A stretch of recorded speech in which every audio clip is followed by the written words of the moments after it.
It is episode 129 of Decoding Fox News, and I'm your host, Juliette Jeske. Each week, I watch and analyze a whole heck of a lot of Fox News, and then break it down.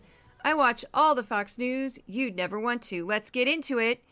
So, normally I play a media clip right at the top, but this time we're going to go on a little bit of a journey on this podcast. It was a hard one to put together because I had to kind of cobble together a bunch of montages, but it was worth it. This is one of my favorite ones I've ever worked on.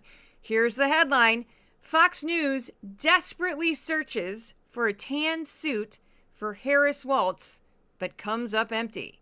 Last week marked the 10-year anniversary of the day President Barack Obama wore a tan suit for a live press conference where he discussed the prospect of escalating U.S. military response to the Islamic State in Syria, also known as ISIS. Although the suit was beautifully tailored, Fox News host Lou Dobbs referred to Obama's choice in clothing as shocking to a lot of people. The rest of right-wing media followed Dobbs' lead, and the outrage mill went into overdrive. Other news outlets even brought up instances where former presidents Ronald Reagan and Bill Clinton had also worn tan suits, but the right-wing media would not absolve Obama of the grave offense of wearing a khaki-colored garment. The term tan suit has come to mean a scandal about nothing of substance. Vice President Kamala Harris wore a tan suit on the first day of the Democratic National Convention, which may have been a call out to the ridiculous controversy. Last week, the folks at Fox appeared desperate to turn things around for the Trump campaign or pin some type of controversy to the Harris-Walz ticket. They were searching for the next tan suit. On Monday, the network hoped that RFK Jr.'s endorsement of Donald J. Trump would tip the scales in the former president's favor. After the polls didn't budge, they moved on to Mark Zuckerberg's letter to Congress about social media censorship, and then to an interview Harris shared with her running mate, Minnesota Governor Tim Walz. Fox News personalities even blamed Vice President Harris for Boeing's disastrous first crew space mission that has left 2 astronauts stranded in the International Space Station for weeks. Anyone watching Fox exclusively last week might not know that the U.S. economic growth was revised up last quarter to 3%, or that the green energy sector produced twice as many new jobs as the rest of the overall economy. Shows I covered last week were Fox and Friends, The Five, and The Ingram Angle, and I only covered 15 hours, which was glorious, absolutely glorious, instead of 23 or 30 or whatever. Okay, so we're going to start that journey now, and here's our first clip. The beginning of the week on Fox, all of the shows that I covered started off the gate with RFK Jr.'s endorsement is going to push the needle for Trump, and it's just, sunshine and rainbows until the election. And it was so over the top that on Fox and Friends, they included 3 segments in the first hour based on RFK Jr.'s endorsement of Donald J. Trump and his decision to suspend his campaign. So here we go. RFK Jr. speaking out, blaming censorship for his failed campaign. He's blaming censorship for what he's gone through over the last, year and a half. He said 16 months of censorship, not being able to get on any networks except for Fox. Trump's a salesperson, and he knows, understand, you don't get the sale on the first call. Evidently, he's constantly been calling him, asking him to come aboard, and he almost was there during the RNC for a dramatic announcement. And what happens is, a lot of times you say, why do you get that? This guy was relentless. He was trying. And when it looked like he wouldn't go anywhere, Trump blasted him on Truth Social. Right. And then RFK Jr. blasted him back. He says, you might be a sociopath. Well, yes, I do think it's going to help Donald Trump. And I think this is an amazing moment. Maybe it's happened so quickly that we haven't really grasped how monumental this is. This is really a unity ticket. This is a bipartisan, populist ticket that I think, you've got Elon Musk, you've got Tulsi Gabbard, you got RFK Jr. What's the other side? It's a globalist ticket with these mystery puppet masters running it. So at this point, I do have more of this montage, but I feel like I have to cut in here because Rachel Campos Duffy, normally a host on Fox and Friends Weekend, just dropped 2 anti-Semitic tropes. If you use one it's bad. If you use both of them together, it's especially bad. So she used the term globalist and mystery puppet masters. So globalist is often used as a substitute for Jewish person. And according to the American Jewish Committee, AJC, I have a hyperlink in the newsletter, which is a written version of this podcast that you can check out at my Substack for Decoding Fox News. The idea of a Jewish globalist was embedded in the core ideology of Nazism. Hitler often portrayed Jews as international elements who conduct their business everywhere, posing a threat to all people who are bounded to their soil, to the fatherland. Jewish people have also been maligned for centuries as being wicked puppet masters, same source, the American Jewish Committee, intent on ruling the world. The concept of a puppet master is also weaved into the Great Replacement theory, which Fox News heavily promotes. The idea that the population of the United States is purposefully being manipulated to destabilize the white race. And no, that's not a joke. That's not a lighthearted thing that they can just brush aside. Now, I don't know, I cannot see in Rachel Campos Duffy's head if she realizes she's saying two incredibly anti-Semitic things together like that, but she did, and it needed to be pointed out. Now, this is next, we're moving on to the 5, same day. They're still on this RFK Jr. kick. Liberal press is doing everything they can to destroy the reputation of RFK Jr. There are a lot of similarities between Donald Trump and JF Kennedy. I mean, you've got Tulsi Gabbard today, you've got RFK and Donald Trump. I mean, you've got Democrats joining him. Right. So you look at these this diverse group of personalities and characters, whether it is RFK or Tulsi. A lot of the people that have been leaving the Democrat Party are interesting minds. Scott Adams describes the Trump thing as a pirate ship. And I actually don't think you can overstate how monumental it was to receive this RFK Jr. endorsement on Friday for Donald Trump. No question. This could be huge. It is huge. And here's what CNN said. They were worried about RFK endorsing Trump and that could derail Kamala's vibe train. So this was just Monday, and it was like the RFK Jr. parade on Fox News. And I was a little taken aback because I was like, really? Do you guys really think this is that big of a deal? I guess they do. I also want to point out that Greg Gutfeld just casually named drop Scott Adams there, calling the Trump campaign a pirate ship, which might be appealing to some, not appealing to others. Scott Adams is a cartoonist who created Dilbert, who destroyed his career from making a horribly racist rant online, which I don't believe he ever really apologized for. And basically, that was the end of his comic strip. And he still, has tons of money, still kicking back and hanging out with Greg Gutfeld, I guess, because Greg Gutfeld has frequently mentioned him, or I had a conversation with Scott Adams, or I talked to Scott Adams. He's praised him in multiple ways. And I don't know why you would, because the guy's got a terrible reputation. He came at me once, personally, which that lasted all of 30 seconds before he was blocked. I don't block politicians on Twitter. I don't block people from Fox. But in this case, we're talking about a cartoonist who destroyed his own career because he was a racist, and he's also said horrible things about women. Greg Gutfeld mentions him a lot and name drops him often. And I don't really know why, because why would you brag about being friends with somebody who destroyed his own career by being a racist? Nobody cares at Fox. Anyway, just wanted to point that out. Like, why are you dropping Scott Adams' name? Ugh. Anyway, moving on. By Wednesday of last week, the momentum for RFK Jr. was starting to fizzle. And this is from the 5. This is Jessica Tarlov, the lone liberal, pointing out why RFK Jr.'s endorsement of Trump may not actually help the former president. Have you checked in with any conservatives about the RFK endorsement and the impact of Tulsi Gabbard being on the campaign? Because I don't think it's good for your side. You don't think having RFK endorse is good? Okay. Yeah, because it makes Donald Trump a completely unserious conservative candidate. Unserious? She's the most unserious. She laughed for 3.5 years. I hate using that word about Donald Trump. We'll take RFK Jr., okay? We'll take him. And we'll take him. We'll take him and his votes. I loved how Jessica Tarlov managed to get in the whale story very quickly there. The whale story, if you don't know it, it is according to RFK Jr.'s daughter. RFK Jr.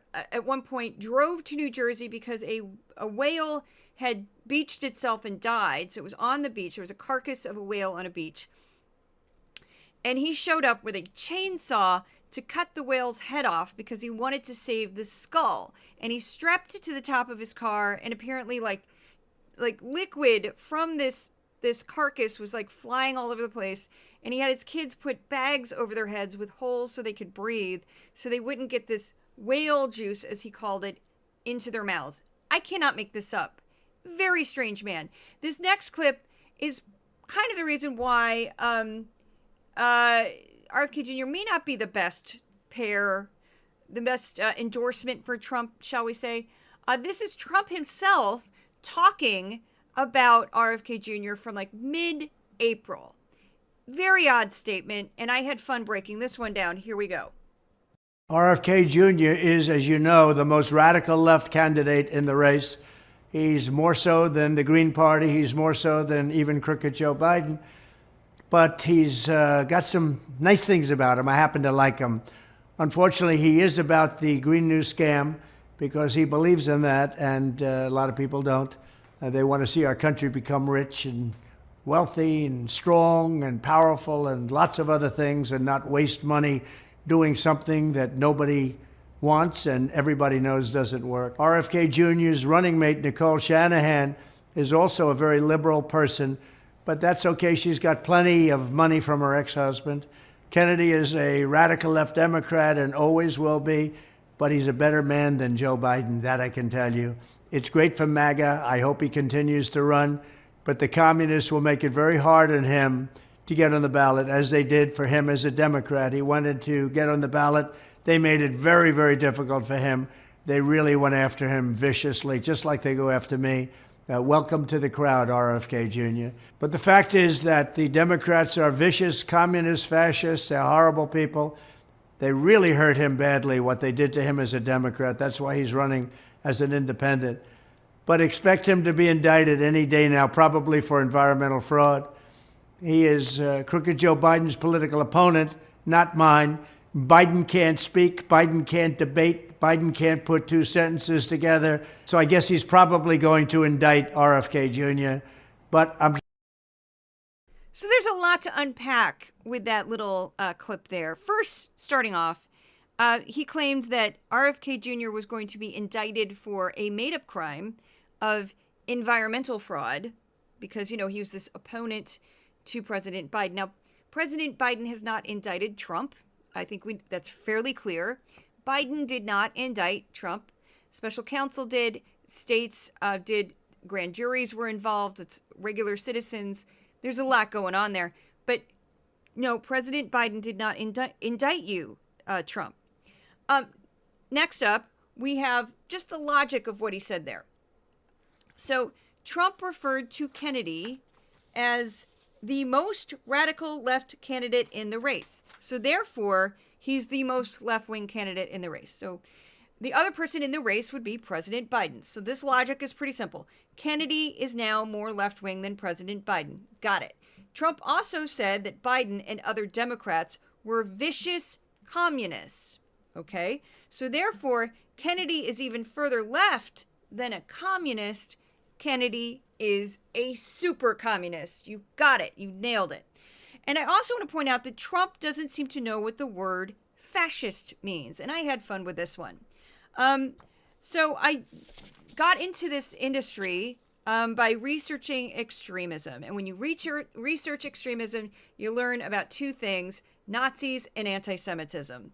Sad but true. So we're going to start with, this is because I just referenced two anti-Semitic tropes. Now we're going to get into fascism. So according to the Merriam-Webster dictionary, here's the actual definition of fascism. And you can debate this, but here we go.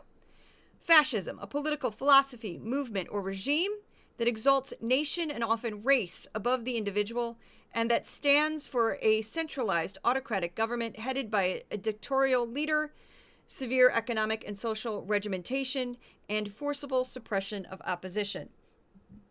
When fascist political parties rose to power in Western Europe after World War I, and during World War II, they were vehemently opposed to Marxists, socialists, and communists. So they hated them. They absolutely hated them. Mussolini, who was actually a former socialist, gets weird, unleashed his paramilitary black shirts to smash up socialist meeting halls and printing presses. Fascist black shirts also violently attacked striking peasants and workers. As the Nazi Party grew in Germany, Hitler's brown shirts, his paramilitary group, frequently engaged in violent street gangs with leftists. When the Nazis came to power, hundreds of Marxists, socialists, and communists were rounded up and sent to concentration camps. They were actually the first target of the Nazis. Fascists in Spain, Finland, Portugal, Japan, France, and other nations also viewed communists, socialists, and Marxists and leftists as their primary enemies and political rivals. So to go over the history very briefly, what happened in Western Europe is at the time that the fascists were rising in power and popularity, which they were all over Europe, not just in Germany and Italy and Japan, a different version of it in Japan, but it was also Japan. But where this movement was rising in popularity all over the world was partly due to the fact that we just had the Bolshevik Revolution in Russia, which was now the Soviet Union. And what followed the Bolshevik Revolution was the Russian Civil War, which was incredibly bloody. Basically, anybody with money, land, power, either saw all of their wealth taken away and they were murdered, or they fled the country, or they were just decimated. They may have survived, but they lost everything. And people who had a little bit of money and a little bit of power, or a lot of money and a lot of power in Europe, were fearful of a Bolshevik revolution happening in their country.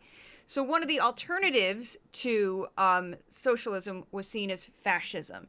And fascism's also centered in nationalism and pride in one's country and kind of this jingoistic view of the world. And after the decimation of World War I, some people clung to this idea of, I am German, I am French, I am whatever. So you had these fascist movements that sprung up in Spain. There was a small one in France, UK, US, all over the world, really. But what had happened in Germany, especially, is the moderate parties, due to the failure of the Weimar Republic, because it was kind of collapsing, people just gave up on the moderate parties and they went towards the more extreme parties. And the Nazis viewed the socialists as their number one threat to power. They thought, if the socialists take over, we won't have a prayer. So that's why they violently, viciously suppressed the socialists, and they were the first target. So socialists, Marxists, communists, we'll just put them all in a pile. But they basically went after all of them intentionally as soon as they got power. So, and I always find this wild about the history of Germany, that at the time it was perfectly legal and accepted that a political party would have a paid, uniformed paramilitary organization attached to them. So sort of like the Proud Boys, but if the Proud Boys were actually getting paid by the Republican Party directly and had like a insignia on their uniforms that said Republican Party. Now, one could argue that Trump has already blurred that line because he's referred to people convicted of crimes on January 6th as political prisoners and hostages.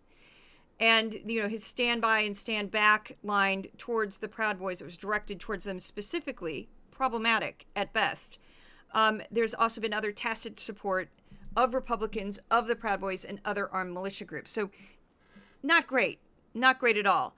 But I just wanted to point that out because whenever a right-winger uses the term fascist communist or fascist leftist, a little part of me dies because it's just complete and utter nonsense. It's like hot, cold, like, what are you doing? That's so cold, it's hot. What are you talking about? That makes no sense. And they also, and I've seen this countless times on Twitter and other social media platforms, people who take the term National Socialist to mean that the Nazis were socialists. What happened with that is they coined the phrase socialist in their name when the party was first forming because socialism was very popular at the time. They dropped the idea of being socialist almost immediately, and there was nothing at all socialist about the Nazi regime, the Nazi government, the Nazi party, nothing. There was no socialism whatsoever. But because of this misperception of, because of the name National Socialist, some idiots still think the Nazis were socialists. The Nazis hated socialists and went out and beat them up and killed them and threw them in camps. So not good. Not good. It just drives me crazy. He drives me freaking crazy. So next up, we're going to move on. That's the first part of this journey. Oh, this was a hard one to make these clips this week because I had to go back through all of this to find this stuff. Was this one I picked up after 2, and I decided to go back through all the transcripts, and I believe I found 5 examples of this.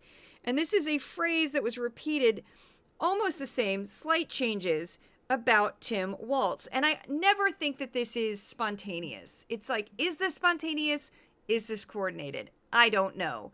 I don't have any proof that it was coordinated, but it does seem a little suspicious. And this was the made-up scandal that somehow, because Vice President Kamala Harris agreed to have her first interview with her running mate, her first official interview as a presidential candidate with her running mate, Fox News tried to make this into some sort of scandal. This is perfectly normal. It's actually a tradition to do this. Trump did this with J.D. Vance. There's no scandal whatsoever, but this is how Fox covered it. Coincidentally, I should add that this started on Wednesday when the enthusiasm for RFK Jr. was already starting to wane. So it's like they picked up a new non-scandal and tried to run with it. And this is Will Cain from the Ingram angle making a comment about Minnesota Governor Tim Walz. Tim will be there as her emotional life support, and it will go well for Kamala Harris. Unfortunately, she's going to have her emotional support coach right there with her. Do you believe Tim Walz is her emotional support animal? Her co-host. Her co-host. Yeah, we have co-hosts. Donald Trump mocking Kamala for bringing her emotional support running mate to the interview. Look, she had to have her emotional support animal of Tim Walz with her for this interview. All of those clips were from Wednesday and Thursday. Again, was that a coincidence that they all came up with almost the exact same phrasing? I don't think so. I kind of doubt that they would have. Maybe they got a memo. Hey, let's use this phrase. Now, I should take this time to give a shout out to my sponsor. Now, when you listen to most podcasts, you're going to hear ads at some point. Some podcasts actually open with an ad, and that's great. I get it. People need to pay their bills. They got to pay for a staff, all that fun stuff. Totally understand, but I don't have advertisers yet because I'm not big enough yet. And I am 100% supported, no kidding, by listeners to this podcast and readers of my Substack newsletter. That's right, 100% crowdsourced. I do not have a large donor. I do not have a benefactor. I do not have a grant anymore. I do not have wealthy parents. I don't have a billionaire writing a check telling me what to say. No, I am working for you, the listeners of this podcast. If you want to become a paid subscriber to Decoding Fox News, my subscriptions start at $5 a month. You get exclusive content. Also, my paid Patreon supporters also get exclusive content, and that varies. Right now, a lot of it's based on Project 2025. If, by the way, I want to take a slight tangent here, Chapter 5 was fascinating, was it not, if you've read that one already? A lot of that is available to the general public. Chapter 5 was on the Department of Homeland Security. Absolutely draconian proposals for what to do with immigrants and migrants in this country. Just bonkers stuff, really mean, nasty things that they're suggesting. Somebody just called it bone chilling, I believe. One of my paid subscribers called it bone chilling. And I'm like, it is. That was a rough one to go through. Yeah, interesting stuff. You can check that out. I also want to give a shout out very quickly because I started the tradition of the Amazon wish list, and I just put cat treats on it because that was the most popular item last time I had one. And some people asked about bringing it back, so I thought I'll bring it back. And boy, did I get a lot of cat treats in the past. They all came at once. So I'm like, I have a lot of cat treats now. And I'm just going to paint a picture for you how cute it was. So I go downstairs to this area where my building keeps the packages. It's sort of hidden away a little bit so they don't get stolen.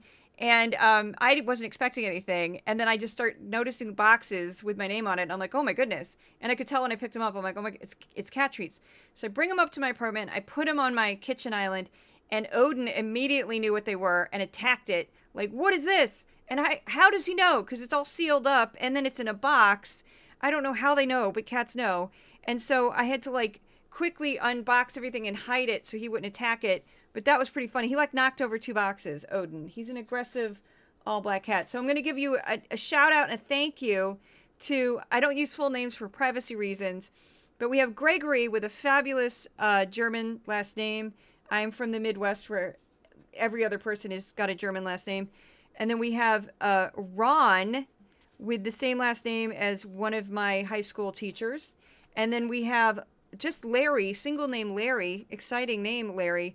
And then we have Matthew with an exciting, and I used to live in Chicago, Polish last name, so I could spot a Polish last name a mile away. This your last name would be fun to say, I can already tell. And all of you were so generous and so kind that I have churu treats and temptation treats for days. And also these amazing broths that Churu makes, that my cats are super, super, super picky eaters. So I often will put treats in their food or these broths in their food to get them to finish their food. Because they'll like a food and then decide they don't like it like 2 weeks later. And I'm like, what are you doing to me? like, stop it, guys. Very picky cats. It has to be gravy, has to be a few brands. They only like 3 kinds of Fancy Feast. It's a total nightmare.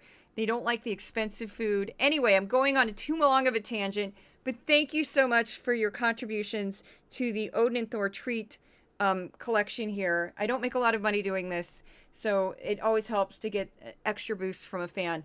So we're going to move on. We're going to change directions. And this, also just very quickly, if you can't afford to become a paid subscriber, or paid supporter, I totally understand because I can't either. But one thing that you can do that really does help me tremendously is recommend the podcast, share the newsletter, share it on social media, share anything I do on social media. That always helps. Give me a good review wherever you can. And that's it. So moving on, we're going to move on to the next clip that went crazy, crazy, crazy viral. And this one was funny because there's really no reason why I should have clipped it, because you know, it was just Greg Gutfeld yelling over Jessica Tarlov yet again. But something inside of me snapped, and I was like, you know what? I'm going to make that into a video because I'm just so fed up with this.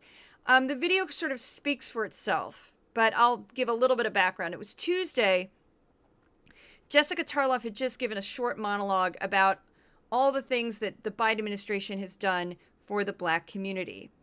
And one of those is that Black unemployment hit its lowest level ever during the Biden administration. And this is sort of debated because Trump continues to lie about this all the time, and his surrogates lie about this all the time. Trump did hit the first record for lowest Black unemployment, but Biden beat that. So this is an exchange after Jessica Tarlov has spoken for a while. The discussion moved on to Greg Gutfeld, and this is what happened. And I think this went viral because every single liberal has lived this, has lived this multiple times. If you're from a red state, if you're surrounded by Republicans, you've lived this multiple times. And I think people just viscerally responded to this. So here's the clip. Okay, Greg, do you agree with that? No. I mean, I don't believe it. I mean, all that stuff you just said. Like all the facts? No, it's like you talked about like the historical low unemployment. That was under Trump. You talked about these jobs. Yes, it was. It's lower under Biden than Trump. No, no, it wasn't. Yes, No, it wasn't. So what I did is I made a little video, and I showed in the video where I got my data and showed that Greg Gutfeld was wrong. The actual numbers are Black unemployment under Trump, lowest it got was August 2019, 5.3%. Lowest unemployment ever got under Biden, April 2023, 4.8%, which is significantly lower. So Tarlov was correct, Gutfeld was wrong. Now, a bunch of people tried to argue with me about this on social media, saying, well, wasn't there a correction just recently in August that said, oh, we overestimated the jobs under the Biden administration, the past year, actually. So the past year, we've overestimated the jobs by 880,000, which is true. That did happen, but that happens all the time. Under Trump, also in August of 2019, there was another correction where they said, oops, sorry, we overestimated the jobs by 500,000. Now, Biden has created more jobs overall, which is part of the reason why his correction was also bigger. Now, and I also want to point out that a new job is not the same thing as black unemployment, which I pointed that out to several people. I'm like, you realize this is two different metrics, and the data on these two things are collected in different ways. A new job is not the same thing as black unemployment or white unemployment or Hispanic/Latino unemployment. Not the same thing. They're not, that data is not collected the same way. They're not judged the same way. So you are wrong. And somebody tried to say that Fred wasn't a reliable source. And they actually, this was my favorite, they actually posted the Bureau of Labor Statistics data, and their link went to nowhere, actually went to nowhere. It was a broken link. And I said, you might want to look at the chart on Fred, left-hand corner. What does it say at the bottom? Source, Bureau of Labor Statistics. I'm sorry, I hate to burst your bubble. It's the same thing. It's the same data. It's the same data, buddy. Same data. So moving on to the next non-scandal scandal, Fox tried to make a big deal out of Mark Zuckerberg and social media censorship. So another nothing burger that Fox tried to make into a big deal was Meta's CEO and chairman Mark Zuckerberg's letter to Representative Jim Jordan, the Republican chair of the House Judiciary Committee. In the letter, Zuckerberg alleged that government officials, including those from the White House, repeatedly pressured Facebook for months to take down certain COVID-19 content, including humor and satire. And this is from this letter they acted like was like so tremendous, is on Twitter, or X, whatever you want to call it. It's like a page and a half. When I realized it was so short, I'm like, are you kidding? Are you kidding me? Are we joking here? We must be joking, right? This is the letter that took down empires. It's a page and a half. So here's a quick quote from that letter. And this is from Mark Zuckerberg himself. I believe that the government pressure was wrong, and I regret that we were not more outspoken about it. And that was posted again on X, also known as Twitter. So Fox News hosts used this letter as an opportunity to attack President Biden and Vice President Kamala Harris. So it starts on Tuesday on Fox and Friends with Steve Doocy.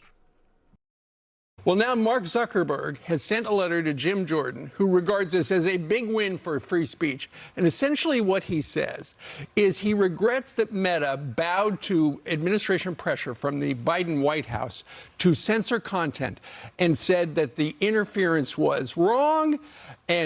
But he says it was all Meta's decision, but he won't let it happen again. Right. He also talked about the laptop story, which is bizarre because President Trump was the president at the time. That's right. So you're kowtowing to pressure from the challenger, from the party out of power for the most part?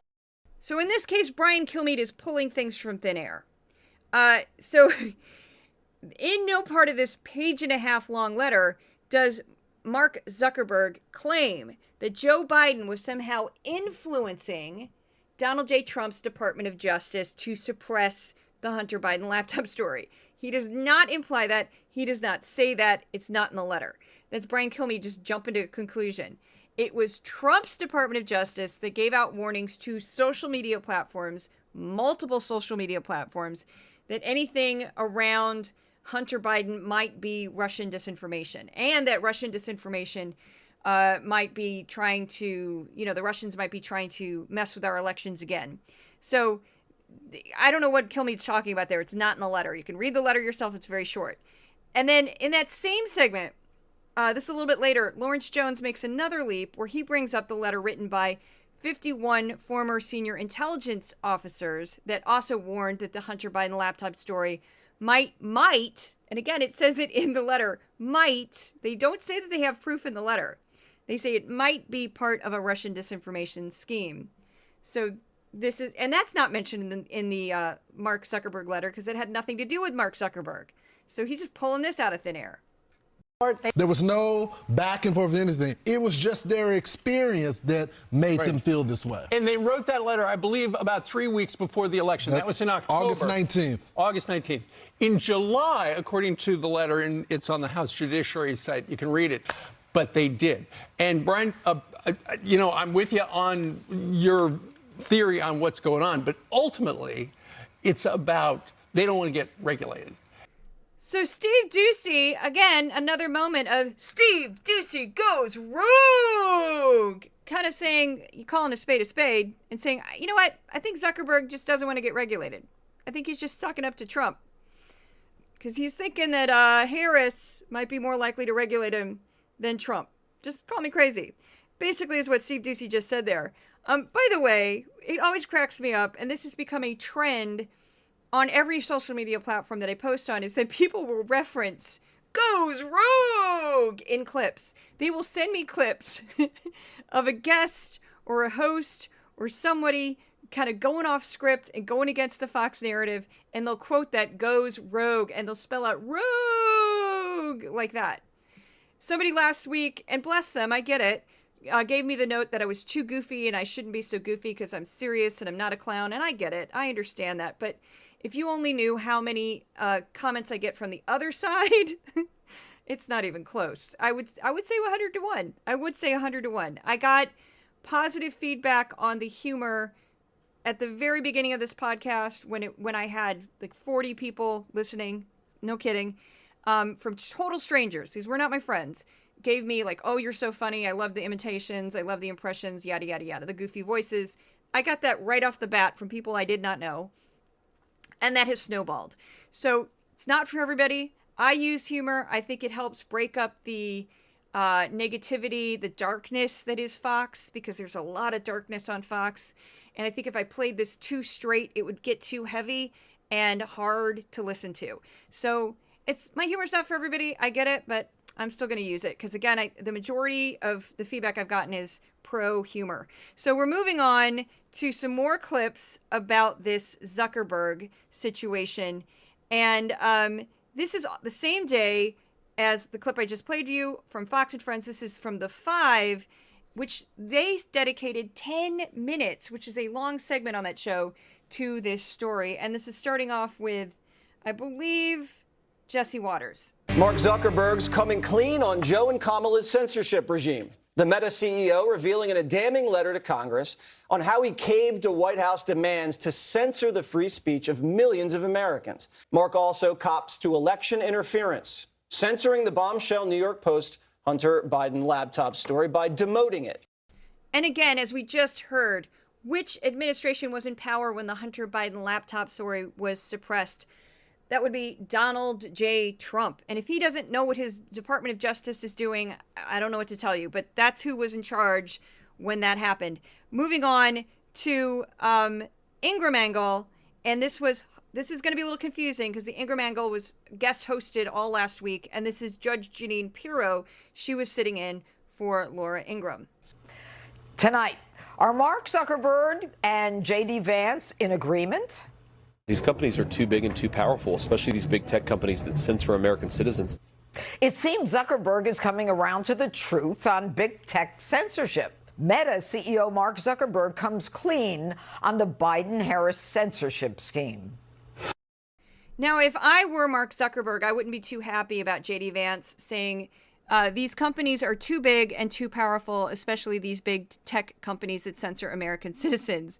That's sort of implying that somebody needs to break up these companies. Okay, but whatever. You want to spin it as that's a good thing for Zuckerberg? Go for it. Next up, we have Jessica Tarlov on Wednesday on The Five, sort of taking, again, the wind out of the sails of this story. Here you go. All right, Jessica. Do you feel that the White House and the FBI did the right thing or the wrong thing with censorship?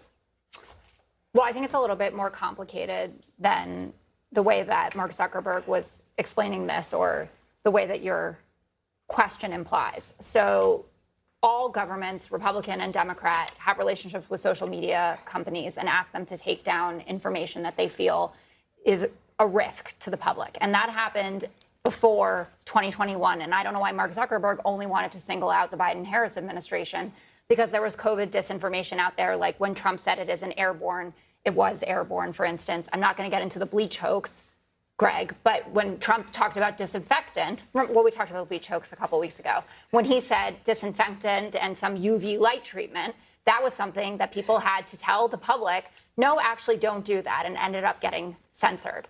And the timeline on the Hunter Biden story continues to be completely wonky. So that story happened under the Trump administration, right? It was taken down for 24 hours. Everybody knew about it. It went right back up. And there is no legitimate reason to think that this election would have swung in a different direction had everyone seen the contents of Hunter Biden's laptop. And the case of that has been proven by the fact that Jim Comer has been trying for years to be able to impeach them for something and hasn't been able to find it. And now even Republicans, like Axios is reporting today, have said that they really don't want to be forced to take a vote on impeachment before Biden goes out because there's nothing to this. So that's how I feel about it. And Mark Zuckerberg clearly thinks that Trump is going to win, and he's trying to curry favor with him. And he's not being above board with how the quote censorship works. All right, So a rare moment where Jessica Tarlov is in agreement with Steve Doocy and that Zuckerberg might be doing this purely for political purposes, not because he's actually concerned about any sort of censorship, especially since this is very old news. Why are you coming out with it now? Very odd. So she's also correct in that poison control centers all over the country had an influx of calls about accidental poisonings from people ingesting, drinking, bleach and disinfectants during the COVID-19 pandemic. People also called the centers to ask about what was safe and what wasn't safe. That's how confusing and dangerous Trump's words were about ingesting disinfectants, which is what he actually said. So next up, we have my favorite of the series of crazy scandal non-scandals. So brief history. 2 astronauts are currently stranded at the International Space Station due to a malfunctioning spacecraft manufactured by Boeing. We've known about the story. They're probably not going to get back until like February now. So it was supposed to be like a very short trip. Now it's going to be like 8 months. Not great. Fox found a way to blame Vice President Kamala Harris for this, which was very novel. And I'll break it down after I play these clips. The first one is Kevin Corke. Tuesday, Ingram Angle, he's a correspondent with Fox News. And the second clip is same program. Later on in the program, Newt Gingrich, who's the former Speaker of the House. Here are the clips. Now, it's going to take a while. The 2 astronauts will have to wait another 6 months for the SpaceX Crew Dragon spacecraft to carry them home safely. And they have plenty of work to do, we're told, and sufficient supplies. Interestingly, this is happening despite the fact that Elon Musk is the subject of numerous federal investigations into his company and companies. That means you're putting country over your political and personal preferences. Now, as if this story couldn't get any more interesting, I thought it noteworthy to point out that the chair of the National Space Council is none other than Vice President Kamala Harris. Who knew? So I think it's very hard for her to get away from the reality that she is a key player in a failed administration. It's failed on prices. It's failed on the border. She was chair of the National Space Council. They just left 2 astronauts in space because Boeing failed in its contract. So they're now going from an 8-day trip to 8-month trip. She doesn't have a clue, but she was in charge of the National Space Council. So this was also my favorite part to research this week. So the Boeing Starliner project, which is the malfunctioning aircraft, started in 2014 when it signed a $4.2 billion contract with NASA under the agency's Commercial Crew Program. Boeing began working as a partner with NASA as far back as 1988 with Work Package 4 on the U.S. Space Station Freedom, which later was merged with Russian Mir 2 program to become the International Space Station. The same year, 2014, NASA also agreed to work with SpaceX, which won a $2.6 billion contract to develop its Crew Dragon capsule. NASA's relationship with SpaceX goes back as far as 2006 when the company won one of 2 commercial orbital transportation services contracts. So these both predate the Biden administration by many years. This is ridiculous to blame this on her. Absolutely absurd. Absolutely absurd. This next clip is one of the most disturbing things I've ever heard on Fox, and I watch it for a living. This is from Friday, the 5. This person simply goes by the name of Kennedy. It's a woman. I mention this because we were talking a lot about John F. Kennedy at the beginning. Not related. This is not related to the Kennedy family. This is just her name that she goes by. This was during a discussion about a California bill that would ban foods containing synthetic dyes that had been tied to neurobehavioral problems in some children. This was her response to, hey, maybe we should get rid of food dyes in food that we feed to children in schools. That's how specific this bill is. Food dyes, food in schools, small children. This is how she responded. Absolutely off the wall. As an adult to go have a big soda. But that's where this stuff goes. You know, the more government involvement there is in our health care and health insurance, the more they're going to have a say in what we put in our own bodies. And there is no more intimate a relationship than the one you have with yourself and what you ingest. And, you know, it starts with kids. And a lot of these bans are really condescending because they want to make sure they control the food that goes into the lowest income schools, which in places like Los Angeles and New York are fully subsidized. So what they're saying is, oh, you're poor. You can't make good decisions for yourself. The government will make those decisions for you, and then we'll have better outcomes. Well, what's next? It starts with red dye number 5, and then does it go to your genes? Because what could some of the other causes of ADHD be? So maybe if you're going to procreate, and if you're going to have some, you know, government subsidized fertility treatments, maybe the government should test your genes to make sure that you are not passing anything on that could at some point be a big problem for the government if they have to take care of you long term. So if you have ADHD or schizophrenia or gout or diabetes in your family tree, well, maybe those branches need to be snipped and you shouldn't be having kids, because it starts with stuff that's pretty innocuous, but it gets very condescending and controlling very, very quickly. So again, the bill is to remove synthetic dyes that do no good other than make food brightly colored. Do nothing positive for anybody. To remove them because they might harm some children. That's the bill. Food companies, food manufacturers could simply make like bland looking Fruit Loops that would taste the same but just be like off-white. I'm sure they could do that. And she's turning that into they're not going to allow you to breed. I don't know where her brain works or how it works or what's going on there, but that's absolutely absurd.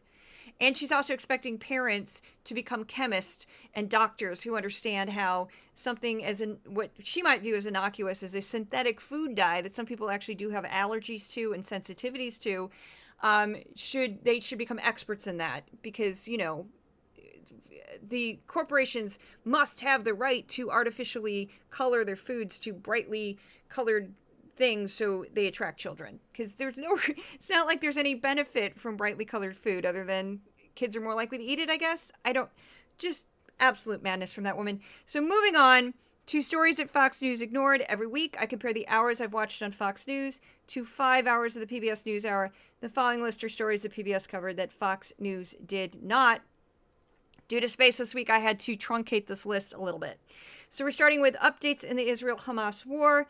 The Israeli military agreed to pause fighting for certain hours and designate humanitarian corridors to allow aid workers to vaccinate 640,000 children for polio after an 11-month-old child was diagnosed with the disease last week. It was the first case of polio detected in the area in 25 years. I triple-checked the transcripts. Fox did not mention this. Updates in the war in Ukraine. Russia launched one of its largest aerial strikes against Ukraine last week. At least 7 people were killed and dozens were wounded as roughly half of Ukraine was hit. Russia also struck Ukraine's power grid, causing widespread blackouts. A Russian missile attack struck Ukrainian President Volodymyr Zelensky's home city last Wednesday, wounding 8. This followed a previous attack that killed 4 civilians in a hotel. The head of the UN's nuclear watchdog agency condemned a drone strike on one of 6 nuclear reactors at the Russian-controlled Zaporizhzhia nuclear power plant in Ukraine. Russia blamed Ukraine for the attack, but the International Atomic Energy Agency didn't attribute any blame. Ukrainian President Volodymyr Zelensky fired his Air Force commander the day after a U.S.-made F-16 fighter jet crashed, killing a skilled pilot. Zelensky did not say that his decision to fire the commander was due to the crash. 6 people were killed in a Russian glide bomb attack in Kharkiv. Over 100 people were injured in the attack. Moving on to the rest of the news, a separatist group claimed responsibility for attacks in southwestern Pakistan that killed over 40 people. The group warned its second wave of attacks would be even more intense and widespread. Sarah Palin won her bid for a new defamation trial against the New York Times. If she loses the case, Palin has vowed to challenge the landmark New York Times versus Sullivan case, the 1964 U.S. Supreme Court ruling that makes it difficult for public figures to win libel suits as they have to prove actual malice. PBS produced a segment about the escalating violence and humanitarian crisis due to the civil war in Sudan. More than 10.7 million people have fled the violence, according to the International Organization for Migration. Fox News has largely ignored the conflict.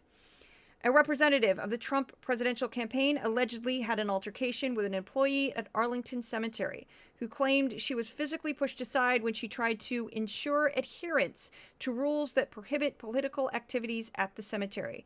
She declined to press charges because she feared retaliation by Trump supporters. The GDP in the last quarter was revised up 3%, while fewer Americans than expected filed for unemployment last week. 3 members of the Georgia State Election Board approved new election rules less than 3 months before the November 5th general election. The proposed rules include allowing county board election members to conduct a reasonable inquiry before certifying election results and requiring ballots to be hand counted to ensure their totals match the number of people who voted on Election Day. Georgia state Democrats have sued the state over the proposed changes. The green energy sector added twice as many jobs than the rest of the country last year. The Biden administration's climate policies are the driving force behind the growth in the industry. A Hong Kong court convicted Stand News former editor-in-chief Chung Pu-kang and former acting director-in-chief Patrick Lam, who were critical of the government. They were charged under a colonial area sedition law used increasingly to crush dissidents. A Justice Department watchdog found that the FBI is failing to report some sexual abuse cases involving children. The case against former USA Gymnastics team doctor Larry Nassar prompted the report. The Nebraska Supreme Court heard arguments last week about a recently passed law that would restore voting rights for felons who had completed their sentences. Next up, By the Numbers, where I compare the top 5 topics on Fox to the top 5 topics on the PBS NewsHour. Here we go. Last week, Fox News, number 1, Kamala bashing, 37%, staggering. Promotion of Trump as a candidate, 10%. Border crisis, 5%. RFK Jr. endorsement of Trump, 5%. And Mark Zuckerberg censorship claims, 4%. PBS NewsHour, top 5 topics was Israel-Hamas war, 11%. Harris versus Trump, so just the presidential race, 8%. Author profile, people talking about books, 7%. Artist profile, art, 6%. And the Sudan Civil War, 5%. For the words used on Fox for the week ending September 1st, 2024, Trump, 411. Kamala, 340. Biden, 263. Border, 156. China, 76. Inflation, 57. RFK Jr., 45. Israel, 41. Crime, 41. Abortion, that's coming up more now, 31. Economy, 29. IVF, 16. Hunter, 9. This one dropped dramatically from last week. Communist, Marxist, or Socialist, 2, only twice. And AOC, once. So that's the end of the newsletter. If you'd like to see more of my work, you can go to Twitter, also known as X, Threads, Instagram, YouTube, Facebook, Blue Sky. Blue Sky is bringing video. We're going to have video on Blue Sky. I can't wait. I don't really post that much on Blue Sky because they don't have video. So you can check out my work all over the place. If you'd like to become a paid supporter of Decoding Fox News, please go to my Substack for Decoding Fox News or my Patreon for Decoding Fox News. I got a lot of new followers in July. August was completely flat. I basically flatlined in August. I didn't drop. I just stayed about the same. I kept it was like every day I would just be like, enough. I would gain 2 followers, lose 2, gain 2, lose 2. It was just driving me crazy. The number just keeps going up, up, up, down, up, down, up, down, up, down to stay about the same. It's not great, but I'm doing my best, hanging in there. So also you can find a version of this podcast on the Resolute Square YouTube channel. I might be adding this to my own YouTube channel. Somebody suggested that. We'll see. And that's about it. Odin and Thor, the podcast mascots, send their love. They thank you so much for the treats. Always appreciated. and I will see you at the next podcast. Thank you all for coming to my one-woman show. It's nice to meet ya. Will we meet again? I'll never know. Resolute Square.